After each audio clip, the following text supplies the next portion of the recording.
London's social season was in full swing, and the grand ball held at Rosebridge Manor ranked among the most anticipated events of the year.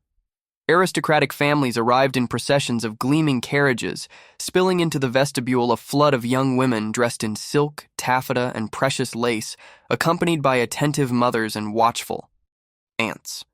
Every entrance was carefully scrutinized, every curtsy silently assessed. A reputation could be decided in a single glance, and the social order was reinforced through gestures so subtle they were almost invisible. Among these elegant figures stood Éléonore Whitcomb, a young lady from modest nobility, whose name stirred neither curiosity nor admiration. For several seasons now she had attended the same gatherings, climbed the same majestic staircases, crossed the same gilded salons, without ever causing the slightest stir. People's eyes slid over her, as if she were an old piece of furniture no one noticed anymore. She was always properly dressed, always impeccable in appearance, yet never remembered. Her social position, neither truly insignificant nor genuinely desirable, placed her in a shadowed space that high society ignored with cruel consistency. That evening was no exception. While the wealthy heiresses gathered near the windows hoping to catch the attention of the most sought-after men, Éléonore remained slightly apart, near a carved column, observing the scene with quiet restraint. She knew the rules too well to expect a place at the center of the room. Her presence was tolerated, never requested. She was greeted out of politeness, without warmth or true interest, before attention drifted back to more promising conversations. The Duke of Ravenshire, meanwhile, was the focus of everyone's expectations. Heir to one of the greatest fortunes in the kingdom, known for his coldness and reserve, he embodied the silent power of the aristocracy. His mere appearance could shift the atmosphere of an entire room. Mothers immediately adjusted their daughters' posture. Young women straightened their shoulders, trying to capture his gaze. For years, his attendance at balls had been an event in itself, and his legendary indifference only fueled hope even more. Éléonore had seen him many times before, always distant, always surrounded by admirers carefully selected by their families. Never once had he noticed her, not a single time. She had learned not to raise her eyes when he passed near her.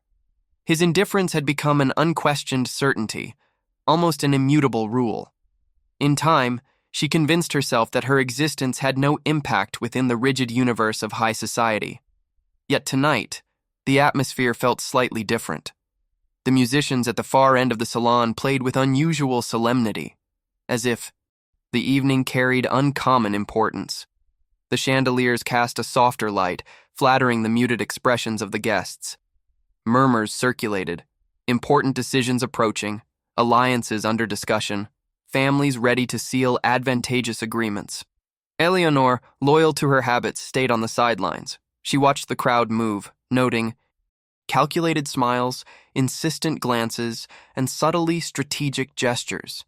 Every young woman seemed to be playing a role rehearsed dozens of times in front of a mirror. She, however, had not played any role for a long time. She simply existed there, aware that her presence alone satisfied the expectations of her guardians, who cared only to maintain a facade of respectability. The Duke arrived with the discretion that defined him, without official announcement, yet his presence was felt instantly. Conversations paused briefly, eyes turned toward him, then resumed with renewed intensity. He greeted a few acquaintances, exchanged measured courtesies, never lingering. As always, he crossed the room. With calm assurance, not trying to please, confident in his social power. Éléonore stood in his path. By habit, she lowered her head slightly, ready to be ignored as usual. He passed within a few steps of her without slowing, without turning his gaze. That small, ordinary gesture reminded her once again of her place in the hierarchy. She was only silent decor in the grand aristocratic theater. And yet, an almost imperceptible detail disturbed the routine. As he passed, the Duke slowed slightly, as though distracted by something indefinable. His eyes did not settle on her, but his hesitation was real, even if it lasted only an instant. No one seemed to notice, but Éléonore, trained by years of watching micro-expressions, felt a strange chill run through her. She tried to convince herself she had imagined it. The Duke's indifference was too established to be shaken by a mere hesitation. She looked away, choosing instead to watch a richly adorned heiress approach him with a practiced smile. Mothers observed with calculating interest, judging every movement like pieces on a social chessboard. The music changed, announcing a new dance. Couples formed quickly, each following the unspoken rules of propriety. Éléonore remained alone, as always, by the column that had become her familiar refuge. She watched the gowns swirl, faces brighten with false hope, and silent alliances take shape before her eyes. She still remembered her first seasons, the naive excitement she had felt at the idea of attending such events. Back then, she believed patience and discretion would be seen as virtues. Over time, she understood that society valued visibility, wealth, and connections above all. She possessed none of those weapons. As she drifted into her thoughts, she sensed that strange tension in the air again. The Duke had just finished a dance with a young woman from a great family. Yet instead of moving away immediately as usual, he paused for a few moments, seeming to survey the room with new attention. His gaze passed over guests, lingering briefly on familiar faces. Then, almost against his will, it moved toward the more secluded area where Éléonore stood. Their eyes still did not meet, but something had shifted. It was not a dramatic gesture, not an event visible to most. It was a tiny deviation in the usual order of things, a detail only an attentive observer would catch. Éléonore felt her heart tighten slightly. Without understanding why, she remained still, loyal to her restraint, knowing the smallest reaction could draw unwanted attention. She did not yet realize that this simple moment marked the beginning of a silent upheaval, one capable of shaking years of indifference and social certainty. Around her, the party continued, unaware of this tiny crack in the established order, while the chandeliers cast dancing shadows over the gilded walls like mute omens of change to come. The night of the ball stretched far beyond what Éléonore had expected. Even after leaving Rosebridge Manor, a lingering sensation followed her throughout the carriage ride home. It was neither joy nor a clear anticipation, but a quiet unease, as if a fragile balance had been brushed. She spent part of the night awake, watching a candle's wavering flame, trying to understand the slight disturbance that had slipped into her. Nothing concrete had happened, and yet, for the first time in a long while, she felt as if something had escaped her grasp. The following days returned to their ordinary course. Éléonore attended the usual courtesy visits, accompanied by her aunt, who diligently protected their respectability. The salons all looked the same, filled with polite conversation, calculated glances, and eloquent silences. Everywhere she went, Éléonore found the same measured indifference. No one asked her about the ball. No one seemed to remember her presence. Society kept its relentless rhythm, indifferent to insignificant details. Yet deep down, Éléonore knew this invisibility had not always felt so heavy. As a child, she had grown up in a simpler world, far from London's gilded rooms. Her father, from a distant branch of the nobility, owned a small, country property. Their life was not luxurious, but it was stable, marked by quiet dignity. Her mother, discreet yet educated, taught her to read glances, understand silences, and observe the world without forcing herself into it. Her parents' early death changed everything. At 15, Éléonore was placed with a distant aunt in the capital who saw her more as an obligation than a niece to cherish. From the moment she arrived in London, Éléonore understood her place would be marginal. Without a significant fortune, without influential ties, she was tolerated in certain circles, but rarely invited into the center of attention. Her aunt maintained a proper facade, yet made no effort to elevate her. Over time, whispers began to circulate, vague insinuations about her family's origins, old debts, matters never clearly explained. Nothing specific, nothing proven, but enough to cast a persistent shadow over her name. In this society, suspicion often outweighed certainty. Young men hesitated to approach, not out of contempt, but caution. Mothers subtly steered their daughters away, fearing an association deemed useless. Éléonore learned to endure those looks without defending herself. She understood that any attempt to justify herself would be read as disguised confession. Silence became her shield. She followed the rules, kept her conduct impeccable, hoping that consistency might one day erase the rumors. But society never truly forgot. Meanwhile, the Duke of Ravenshire continued his methodical life. Known for his sharp sense of duty, he spent most days managing his estates, meeting stewards, and handling matters tied to his immense inheritance. His reputation for coldness came more from restraint than from lack of heart. He had learned early that any visible emotion could be exploited. His rank demanded constant control. And yet, since the Rosebridge ball, an image persisted in his mind. A quiet young woman, nearly erased, whom he had seen without truly looking. He did not remember her name, nor even her face with precision. What intrigued him was the fleeting sense that he had missed something, an unfamiliar sensation he could not explain. He tried to dismiss it, convinced it was nothing more than a passing distraction. In the days that followed, he received multiple invitations to formal dinners. Everywhere, people spoke of the season, expected marriages and fortunes to consolidate. His name surfaced repeatedly, always accompanied by speculation about his eventual choice. He responded courteously, revealing nothing. The constant attention weighed on him, but he accepted it as part of his rank. During a luncheon at a family friend's home, he overheard a brief conversation about Éléonore. Her name was mentioned almost casually, followed by a vague remark about her modest origins and lack of prospects. The Duke did not intervene, but he listened with unusual focus. He realized he knew almost nothing about her, despite sharing the same circles for years. That realization unsettled him more than he would admit. How could he ignore someone so systematically without even noticing he had done it? The question lodged itself in his mind like a quiet riddle. There was no logical reason for this sudden interest, yet he could not shake it. For her part, Éléonore continued her discreet life. She attended the same events, received the same polite glances, and always withdrew before the evening reached its peak. Yet she began to notice new details. Some ladies looked at her longer than before, as though trying to unravel a mystery that did not exist. Murmurs stopped when she approached. Nothing overt, just enough to sharpen her vigilance. She wondered if her imagination was playing tricks on her. Perhaps she was forcing meaning onto that hesitation she had seen at the ball. She scolded herself for the weakness. She had learned not to expect anything from society. Disappointed hope hurt far more than indifference. Still, one afternoon at a social tea, she noticed a subtle change. The hostess, usually distant, was slightly kinder. She was asked a few questions about her health, her plans, as if her presence had suddenly gained importance. Nothing dramatic, but in a world built on nuance, every gesture mattered. Éléonore understood then that something was circulating, unseen yet perceptible. She did not know what it was, but she felt that the eyes on her were no longer the same.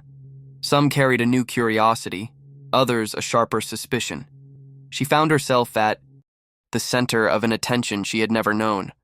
Meanwhile, the Duke continued observing from a distance. He did nothing openly visible, but he noted each of her movements at receptions, each of her absences. This silent, almost involuntary attention began to influence his choices. He altered his habits, attending gatherings where he knew she would be present, without admitting why. One evening, returning alone to Ravenshire House, he caught himself thinking about how society treated those who did not meet its expectations. He understood those mechanisms too well, having grown up beneath the weight of a title and crushing inheritance. For the first time, he wondered whether his own past indifference had helped sustain a quiet injustice. Éléonore, on her side, felt a growing tension. She did not yet know that once indifferent eyes were now tracking her with calculated attention. She did not know that conversations took place in her absence, trying to explain the sudden ripple around her name. Society, always hungry for novelty, seemed to have found a new object of curiosity. This barely perceptible transformation unsettled her as much as it intrigued her. She could not tell whether it meant recognition at last, or merely a new form of judgment. Nothing was certain, but she felt the fragile balance of her existence was close to breaking. And as the salons continued to murmur with soft conversation, a silent question began to spread through the aristocracy. What had the Duke of Ravenshire seen, where no one else had ever bothered to look? The days passed beneath an atmosphere charged with tension so subtle it was almost invisible. Nothing had officially changed, yet the aristocratic circles seemed stirred by a discreet tremor. Éléonore Whitcomb's name surfaced more often than before, always whispered, never stated outright. Conversations paused when she approached, then resumed at once with practiced politeness. This new attention was neither kind nor hostile, only curious, as if society were trying to understand a phenomenon it had created without realizing it. Éléonore kept to her routines with the same restraint. She attended the receptions her aunt brought her to, always wearing the discreet posture that had earned her years of invisibility. Yet she could not ignore the shifts. Eyes lingered a few seconds longer than they used to. Ladies who barely knew her offered more deliberate greetings, nothing dramatic but enough to unsettle her. She felt her position, once fixed and unquestioned, turn suddenly uncertain. A new social event soon drew the full focus of high society, a reception hosted by the Montfort family, famed for strict etiquette and influential connections. The Duke of Ravenshire was expected, which alone guaranteed a considerable turnout. For many, the evening was another chance to catch his attention, or to strengthen hopes that had already survived several seasons. Éléonore expected nothing. She attended with the same resignation as always, dressed in an elegant but unshowy gown chosen by her aunt to invite neither admiration nor criticism. Entering the grand salon, she met familiar faces, the same polite smiles, the same quick glances sliding over her without stopping. Everything seemed frozen in monotonous repetition. The Duke arrived later, as he usually did. His presence altered the atmosphere immediately. Young women shifted subtly, placing themselves in his path. Mothers watched, with calculated interest. He greeted his hosts courteously, exchanged a few words with acquaintances, then began his usual slow route across the room, unhurried. Éléonore stood again slightly apart, near a large window overlooking the gardens. She watched the light play over the flower beds when she felt that familiar tension in the air. The Duke was approaching. By reflex, she lowered her eyes, ready to be ignored once more. But something unusual happened. At the exact moment he reached her, the Duke slowed. Not a hesitation this time, a true pause, however brief. He did not address her, offered no conspicuous gesture, yet his gaze finally settled on her face. Calm, attentive, lasting only. A few seconds, long enough, however, to be noticed by those who were watching closely. Éléonore felt her heart tighten. She did not dare lift her eyes fully, aware that even this simple exchange was already a rupture in the established order. Around them, a few conversations faltered, startled by the pause. Mothers, ever alert, recognized the anomaly instantly. The Duke of Ravenshire did not stop without reason. After that suspended moment, he resumed walking as if nothing had happened. Yet the air had changed. Questioning looks turned toward Éléonore. Some faces showed surprise, others suspicion. She stood perfectly still, trying to hide the unrest rising inside her. She did not understand what had just occurred, nor why it affected her so deeply. The rest of the evening unfolded in a strange confusion. Éléonore sensed a new agitation around her, as if her presence had suddenly gained weight. A few polite remarks were directed at her, nothing excessive but unfamiliar enough to make her uneasy. She wondered whether it was imagination, yet the insistent gazes told her otherwise. For his part, the Duke felt an unexpected disturbance. That brief exchange revived the question that had haunted him since the Rosebridge ball. Why did this young woman, ignored for so long, now draw his attention? He found no rational explanation. She was neither prominent nor richly connected. Yet something in her reserve, in the way she watched without demanding notice, awakened a new curiosity. He caught himself looking for her more than once during the evening, without approaching again. He knew the slightest additional gesture would be interpreted instantly. In a world where every movement was watched, a simple glance could become a rumor. He kept his distance, while remaining alert to her presence. Éléonore felt her discomfort grow. She had learned to live in shadow, but this sudden spotlight destabilized her. She feared the consequences of attention she never asked for. In this society, being noticed was not always a privilege. Judgment could be swift and cruel. She feared this curiosity might revive the old rumors attached to her name. As she left the reception, she caught whispers following her. Nothing clear, yet expressions alone made it obvious she had become a topic of discussion. Even her aunt seemed faintly unsettled, asking indirect questions about the evening as if searching for information. Éléonore did not have. The days that followed confirmed the change. At social visits, certain ladies now invited her into their conversations, without warmth, but with unmistakable curiosity. They asked about her family, her childhood, her habits, subjects that had never interested anyone before. She answered carefully, knowing every word could be twisted into meaning. The Duke watched these shifts in silence. He noticed how society's behavior toward her changed. Deep down, he knew his brief pause had triggered it. That realization unsettled him. He finally grasped the invisible influence of his status. An involuntary gesture could tilt balances that had held for years. He wondered if he should end the curiosity by returning to his old indifference. Yet part of him refused. He felt this new attention revealed something deeper, a quiet injustice he had long ignored. The thought followed him like a shadow. Éléonore oscillated between hope and apprehension. She refused to indulge illusions. She knew how quickly society could turn away.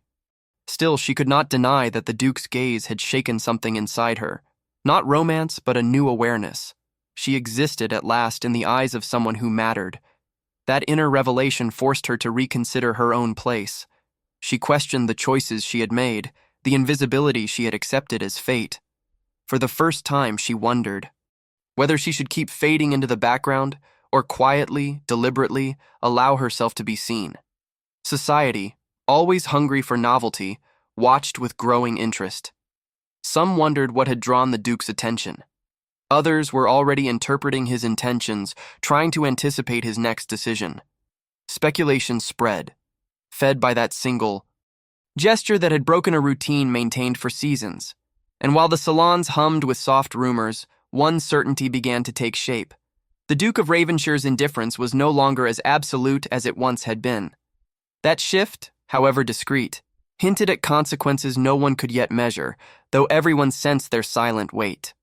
The discreet agitation surrounding Éléonore did not fade with time.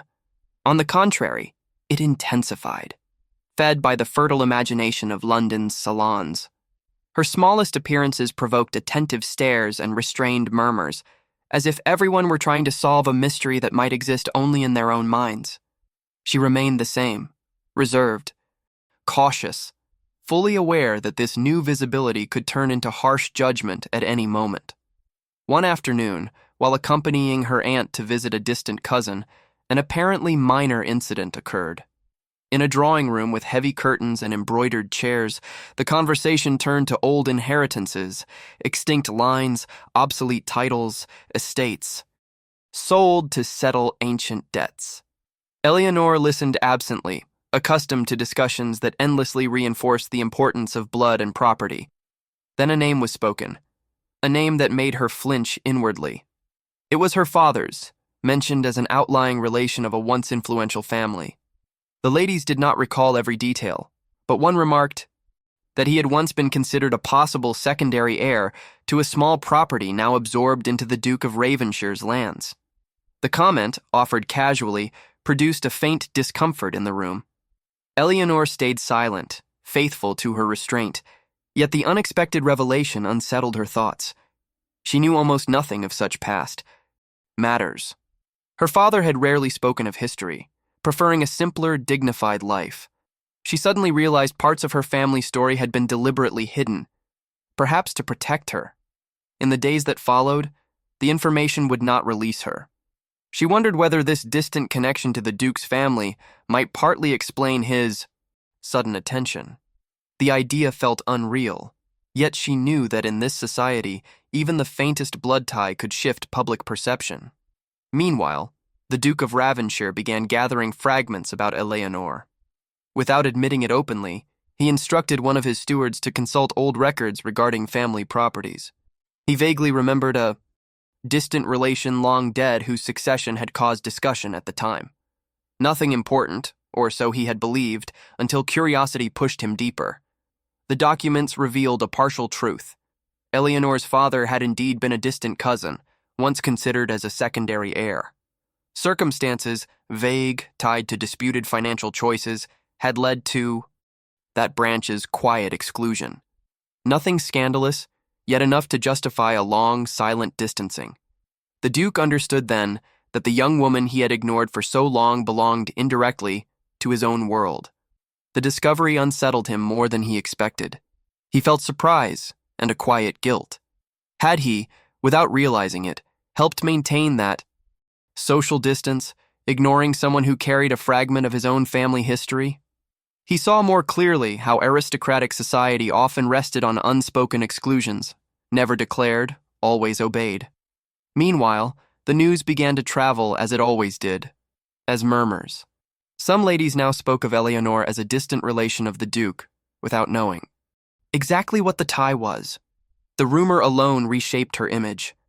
The once indifferent glances turned more respectful, sometimes openly interested.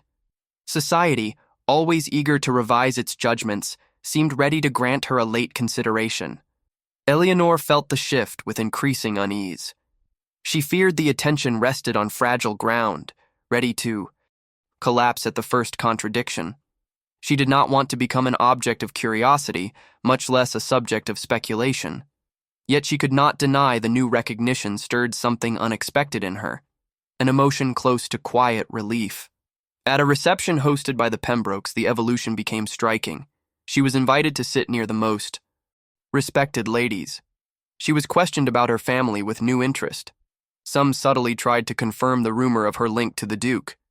Éléonore answered cautiously, knowing she did not possess the full truth herself. The Duke, present that evening, watched from a distance. He noticed the sudden attentions, the barely hidden curiosity. He understood the social machine more clearly now. A single rumor could transform a person's value overnight. The realization deepened his discomfort. He wondered how many lives had been shaped by half-truths and hurried judgments. He began to feel a new sense of responsibility. His status, his name, was enough to shift trajectories. He had never truly reflected on that invisible power. The idea that a single glance from him had started this change forced him to face a reality he had long ignored. Éléonore sensed her life tilting slowly. Invitations multiplied, some sincere, others clearly opportunistic. She remained herself, refusing to perform a new version of herself for approval. She knew this. New gaze could vanish as quickly as it had arrived. One evening, returning home, she overheard her aunt speaking with a friend. They were discussing her new prospects, even the possibility of an advantageous marriage. The idea stunned her. No one had ever imagined such a future for her before. She understood then how easily society could change its opinion the moment circumstances allowed. The Duke, meanwhile, began reconsidering his own choices. He questioned whether his past decisions had been duty or convenience. He had always believed he acted rationally, yet he now saw how often he had simply followed established conventions. The awareness made him look at his future differently, without yet knowing where it would lead. The salons continued buzzing with speculation. Some wondered whether the Duke would officially acknowledge the distant link. Others invented scenarios of closeness, feeding exaggerated hopes. The truth remained blurred, and each person interpreted events to suit personal interest. Éléonore felt the weight of those expectations pressing on her shoulders. She had never sought attention, never intended to shake the social order, and yet she found herself at the center of a movement she did not control. The situation unsettled her, even as it pulled her forward. One afternoon, walking in a public garden, she spotted the Duke at a distance. He walked alone, lost in thought, unaware of her presence. She hesitated, then stayed still, knowing even a passing crossing could spark consequences. He did not see her, but the suspended moment reminded her how strangely their fates now seemed connected.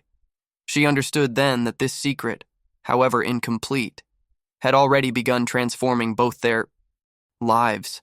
Nothing was decided, nothing official, yet eyes had changed, Whispers had intensified. The fragile balance of aristocratic society had been shaken by a forgotten truth, and as everyone tried to anticipate the next shift, a silent question spread through the most influential circles. How far could this revelation go, and who would dare take the first step to bear its visible consequences? The rumor, now firmly rooted in aristocratic circles, kept shaping people's behavior. Éléonore felt it in every invitation that arrived, in every gaze that landed on her with a new intensity. She was treated differently, with a respect she had never known before, but it was a fragile respect, conditional, dependent on her uncertain connection to the Duke of Ravenshire. She was beginning to understand that her social value was not recognized for who she was, but for what she now represented in the eyes of others. At a dinner hosted by the Hawthorne family, she noticed her place at the table had changed. She was seated beside influential ladies, women who once offered her only distracted greetings. The questions directed at her sounded harmless, but Éléonore heard their true purpose beneath the politeness. They were trying to confirm details, to understand the exact nature of her link to the Duke, to measure what opportunities it might offer. Every word she spoke felt weighed, analyzed, and reinterpreted. She answered carefully, aware that the smallest imprecision could feed new speculation. The constant vigilance exhausted her. She almost missed the days when invisibility gave her a kind of freedom, a quiet peace. Now every gesture mattered, every absence was noticed. The society that had ignored her for years was studying her like an object of curiosity. Her aunt, once resigned to a modest future for her, suddenly seemed driven by new ambitions. She spoke more and more about polishing their image, accepting strategically useful invitations, making herself more visible. Éléonore sensed an impatience behind those advice, a desire to profit from this unexpected situation. She understood that, for her aunt, this new attention was an opportunity that could not be wasted. The Duke, for his part, watched the effects of the rumor with growing clarity. He noticed how eyes changed when Éléonore entered a room, how families once distant now tried to draw near. He saw the superficiality of it all more, sharply than ever, and it unsettled him. He knew his name, loosely attached to hers, had been enough to trigger the transformation. At a reception hosted by a close relative, he saw her surrounded by ladies clearly trying to pull her into their orbit. She kept her usual reserve, but he could read the tension in her posture. He realized she was not prepared for the role society was trying to force onto her. That recognition awakened a sense of responsibility he had never felt before. He wondered whether he should intervene, do something to clarify what was happening. Yet he knew that any public action would be instantly interpreted, amplified, turned into certainty by the salons. He hesitated, torn between the desire to correct a silent injustice and the fear of unleashing a scandal he could not control. His status demanded caution, but his mind kept returning to the young woman now trapped in a tension he had unintentionally summoned. Éléonore, meanwhile, felt the pressure tightening. Invitations kept coming, some flattering, others openly self-interested. She accepted out of politeness, knowing refusal could be seen as ingratitude. Yet each evening deepened her discomfort. She felt as if she were performing a part that was not hers, pushed onto a stage where she barely recognized herself. One afternoon at a tea hosted by a woman famous for her influence, she caught certain looks exchanged about her. The smiles were sweet, but the eyes held calculated curiosity. She understood that some people hoped she would slip, say something wrong, confirm their doubts. The realization made her quieter still, more precise in every sentence. In this world, a fall could be as swift as a rise. She knew it better than anyone. The same people welcoming her today could turn away tomorrow at the first misstep. The fragility of her new position unsettled her deeply. She began to wonder if she should continue playing this social game, or find a way to step out of it entirely. Watching all this, the Duke began to question convictions he had long treated as truth. He had always believed respect was earned through rank and fortune. Now he was seeing how shallow those measures were. Éléonore, whom he had ignored for years, revealed herself as thoughtful, dignified, fully aware of the forces around her. That quiet discovery intensified his unease. He found himself admiring her restraint, her ability to navigate dangerous waters. without surrendering to excess. He understood that the quality once mistaken for weakness was, in fact, strength. The realization pushed him to reconsider what he truly wanted in a future wife, beyond alliances and financial advantage. Family pressure, however, did not ease. Ideal candidates continued to be placed before him, young women from powerful families, carefully trained to become duchesses. He met them with the same distant courtesy, but his mind was elsewhere. The meetings began to feel empty, lacking the authenticity he now perceived in Éléonore. Society, hungry for certainty, tried to interpret his hesitation. Some claimed he harbored a secret interest in Éléonore. Others insisted it was only passing curiosity. The speculation fed the collective imagination, turning every public appearance into an event loaded with implications. Éléonore, aware of these murmurs, fought to preserve her dignity. She refused to be dragged into hopes she considered dangerous. She knew nothing was official. Everything rested on fragile interpretations. And yet she could not deny that the Duke's gaze at certain receptions seemed more attentive now, less distant. That ambiguity disturbed her. She wondered whether it was a sign, or simply a new politeness dictated by circumstance. She feared misreading, feeding illusions that could cost her dear. In this world, errors of judgment were rarely forgiven. Weeks passed, and the tension only grew. Each social event became an observation ground where everyone hunted for the smallest detail. Éléonore felt increasingly trapped by attention she never asked for. She longed for simplicity, while understanding that simplicity was likely gone for good. The Duke found himself at a crossroads. He could no longer pretend his smallest gestures had no impact. He understood now that his past indifference had helped sustain quiet injustices. That awareness forced him to consider responsibility, not only to himself, but to those society pushed to the margins. One evening, at a particularly lively reception, he witnessed something that unsettled him deeply. Éléonore stood isolated near the edge of the salon, surrounded by ladies whose remarks were falsely pleasant. He detected a subtle condescension, as if they were testing her limits. The scene sparked a sense of injustice he could not ignore. He realized then that his silence could be read as tacit approval. The thought shook him. He knew a single gesture from him could change the dynamic instantly, yet he still hesitated, aware the consequences would be inevitable, irreversible. Éléonore felt the pressure reach a breaking point. She understood her position had become too visible to remain neutral. Soon she would have to choose, make a decision that would shape her future. She did not yet know which, only that time was turning against her.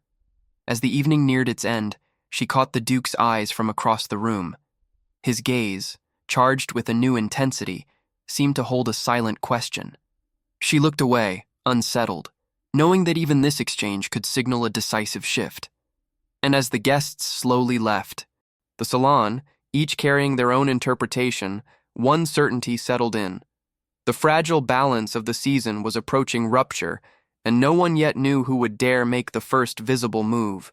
The season was nearing its peak, and with it came the announcement of a reception of exceptional scale, hosted at the ancestral Ravenshire estate. The most influential families in the kingdom would attend. Everyone understood the symbolic weight of the evening. The choices made there would echo through London's salons for a long time. For many, it was a chance to confirm alliances, measure the balance of power, and, above all, finally understand the Duke's true intentions. Éléonore received the invitation with quiet dread.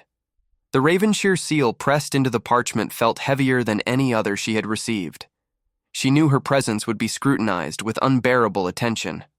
The rumors had never stopped, and everyone wanted to see how she would be treated inside a house steeped in prestige and authority. When the night arrived, carriages rolled up in succession before the imposing residence. Guests stepped down under the watchful eyes of servants, aware every detail would be noted. Inside, the salons blazed with light. Chandeliers illuminated ancient tapestries, silent witnesses to generations of aristocrats. The atmosphere carried unusual solemnity, as if everyone sensed a decisive moment approaching. Éléonore entered with restraint, her aunt at her side. She felt the full weight of the stares at once, curious, skeptical, some openly envious. She moved forward with calm dignity, refusing to show her unease. She knew each step in that house meant more than mere social attendance. It was symbolic. The Duke was already present, watching from a distance. He noticed Éléonore immediately. She appeared more composed than at their earlier encounters, though her reserve remained. That composure only deepened his respect. He remembered his hesitation, his doubts, the responsibility he had gradually begun to accept. Tonight, he knew he could not remain only an observer. The reception followed tradition. Guests circulated, exchanged courtesies, measured each other. Music filled the room, but no one truly listened.